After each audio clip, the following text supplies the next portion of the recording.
High, good morning, welcome back to my channel. এখন বাজে হচ্ছে 8:30। আমি সকালবেলা ঘুম থেকে উঠে সমস্ত কাজ করে নিয়েছি, স্নান হয়ে গেছে, পুজো হয়ে গেছে। এখন বানাবো হচ্ছে ব্রেকফাস্ট।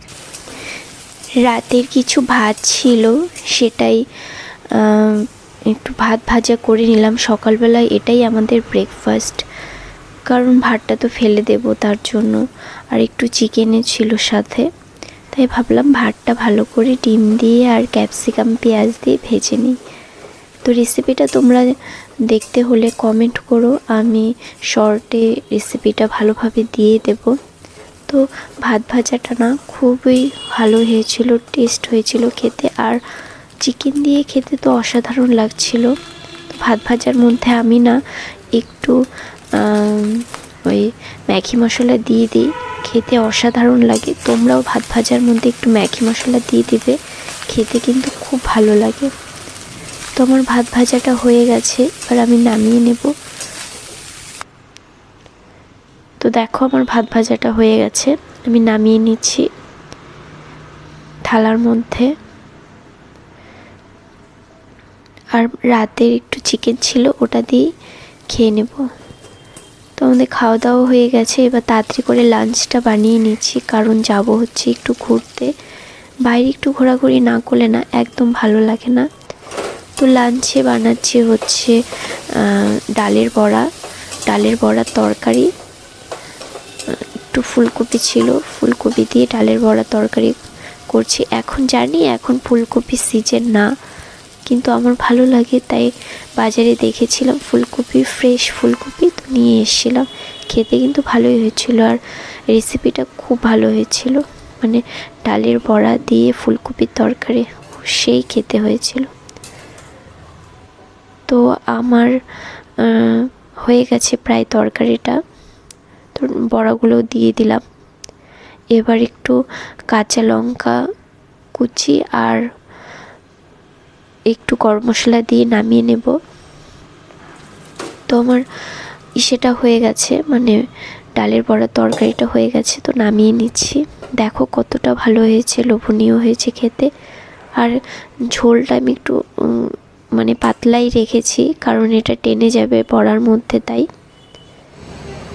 তো আমরা বেরিয়ে পড়েছি ঘুরতে। এখন যাব হচ্ছে একটু পাহাড়ের দিকে। পাহাড়ের রাস্তা দিয়ে যেতে যেতে চারপাশে সুন্দর দৃশ্য উপভোগ করছিলাম। রাস্তার দুপাশে লম্বা লম্বা গাছ, নিরিবিলি পরিবেশ, আর মন ভরে যাওয়ার মতো প্রকৃতি। এমন রাস্তা দিয়ে ভ্রমণ করতে সত্যি অনেক ভালো লাগে।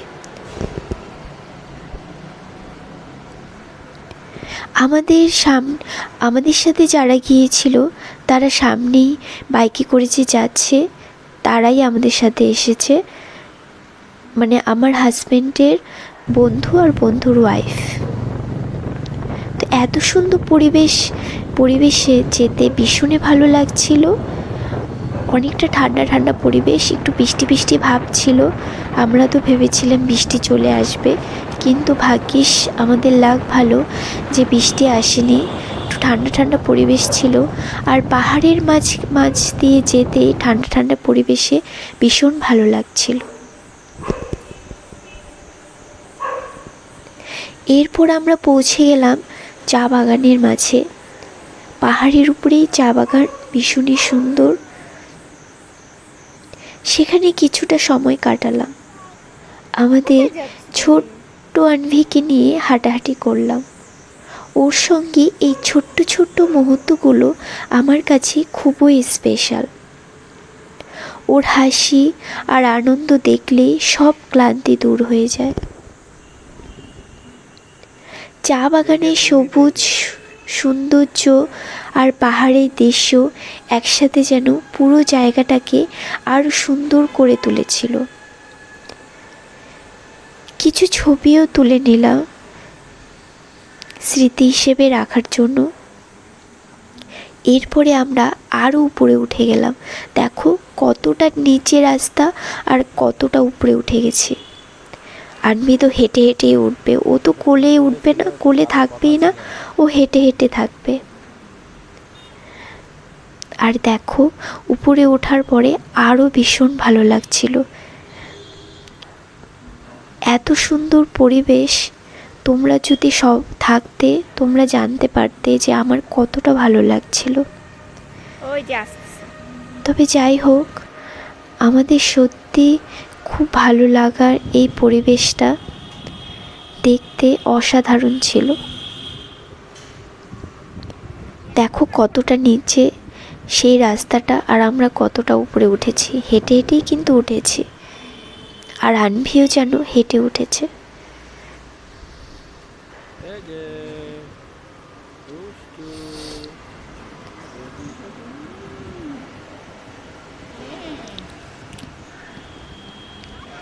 এরপরে আমরা নিচে নেমে যাচ্ছি, কারণ সন্ধ্যাও হয়ে যাচ্ছিল, আর বৃষ্টি বৃষ্টি ভাবও ছিল, ভয় ভয়ও লাগছিল।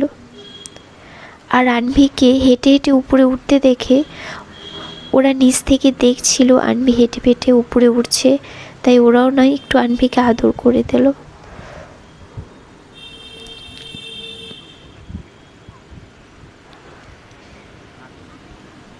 তো চলো আমরা নিচে যাই, নিচে গিয়ে আরেক জায়গায় যাব। ওখানে একটা গ্রাম আছে, তো গ্রামে অনেক বাড়িঘর আছে, তো সেখানে একটু যাব দেখতে, ভীষণই সুন্দর। তোমরা পাশে থেকো, নিশ্চয়ই ভালো লাগবে। তো আমরা বেরিয়ে পড়েছি সেই গ্রামটাতে যেতে। অনেক বাড়িঘর জানো।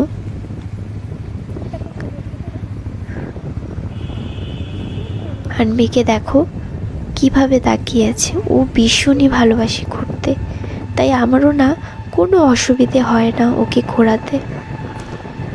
ও সেই যে গ্রাম, এই গ্রামটাতে গেলে খুবই ভালো লাগে। আর দেখো বাড়িঘরগুলো কিভাবে আছে, মনে হচ্ছে যে একটার পর একটা লেগে আছে বাড়িঘরগুলো, কিন্তু না, মাঝখানে মাঝখানে রাস্তাও আছে জানো। তোমরা যখন সামনে যাবে তখনই দেখতে পাবে যে বাড়িঘরের পাশ দিয়ে রাস্তাও আছে, কিন্তু দূর থেকে বোঝা যায় না। কত ভালো লাগছে তাই না? আমি যখন ভয়েস দিচ্ছিলাম তখনও যেন এই দৃশ্য দেখে আমার খুব ভালো লাগছিল। সুমনদার ওয়াইফ মানে দিদি, ওরা আগে যাচ্ছিল, আমরা পিছিয়ে যাচ্ছিলাম। তো দেখো আমরা পৌঁছে গেছি সেই গ্রামটার দিকে। কত সুন্দর তাই না বলো? আর এখানে বাইক চালাতে মানে একটু সাবধানে বাইক চালাতে হয়, কারণ পাশেই নদী আছে। তো আমরা পৌঁছে গেছি সেই গ্রামে। কত ভালো লাগছে না?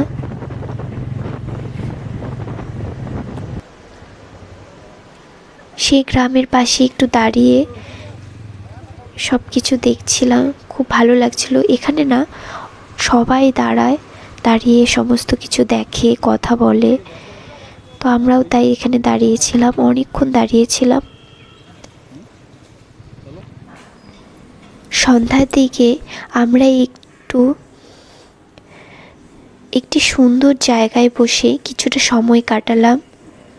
গল্প, হাসি আর ছোট ছোট আনন্দের মুহূর্তগুলো দিনটাকে আরও স্মরণীয় করে তুলেছিল। মাঝে একটু হালকা খাবারের আয়োজনও ছিল, যা পুরো পরিবেশটাকে আরও সুন্দর করে তুলেছিল। ওয়েট করছিলাম খাবারের জন্য।